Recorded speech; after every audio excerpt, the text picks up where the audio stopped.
একসময় আদর্শগত দিক থেকে পরিচ্ছন্ন ছিলেন সাবেক রেলমন্ত্রী মোহাম্মদ মুজিবুল হক। তবে হুইপ নির্বাচিত হওয়ার পর থেকে দাগ লাগতে শুরু করে তার আদর্শে। ২০১৪ সালে ৬৭ বছর বয়সে বিয়ের পিঁড়িতে বসেন সাবেক এই মন্ত্রী। এরপর থেকেই জড়িয়ে পড়েন নানা দুর্নীতিতে। স্ত্রী হনুফাকে খুশি করতে শ্বশুরবাড়ির লোকদের কোটিপতি বানিয়েছেন সাবেক রেলমন্ত্রী। স্ত্রী হনুফা ছিল তার দুর্নীতির ক্যাশিয়ার।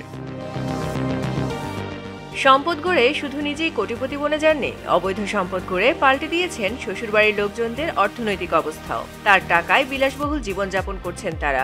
সম্প্রতি সাবেক রেলমন্ত্রী মুজিবুলের বিছানায় বেশ কিছু টাকার বান্ডিল পড়ে আছে এমন একটি ছবি সামাজিক যোগাযোগ মাধ্যমে ছড়িয়ে পড়ে। এরপর নতুন করে সাবেক এই রেলমন্ত্রীর দুর্নীতির বিষয়গুলো সামনে আসতে থাকে।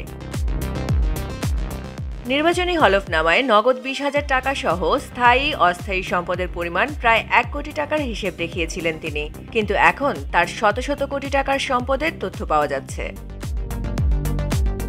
অভিযোগ উঠেছে নিয়োগ বাণিজ্য, ঠিকাদারি প্রতিষ্ঠানের কমিশন বাণিজ্য, কর্মকর্তা কর্মচারীদের বদলি সহ বিদেশে ব্যবসা, নেতাকর্মীদের কাছ থেকে ব্যবসার মুনাফা, টেন্ডারের কমিশন, চাঁদাবাজির ভাগ সহ নানা উপায়ে শত শত কোটি টাকা অর্জন করেছেন মুজিবুল হক। এগুলো দেখভাল করতেন রেলমন্ত্রীর স্ত্রী হনুফা বেগম।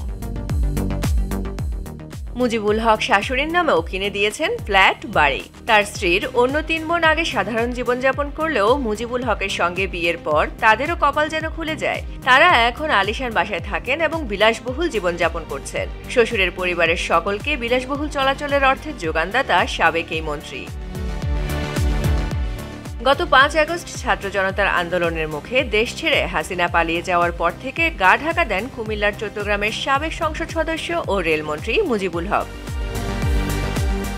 ফারজানা পপি, দৈনিক সমাচার, ঢাকা।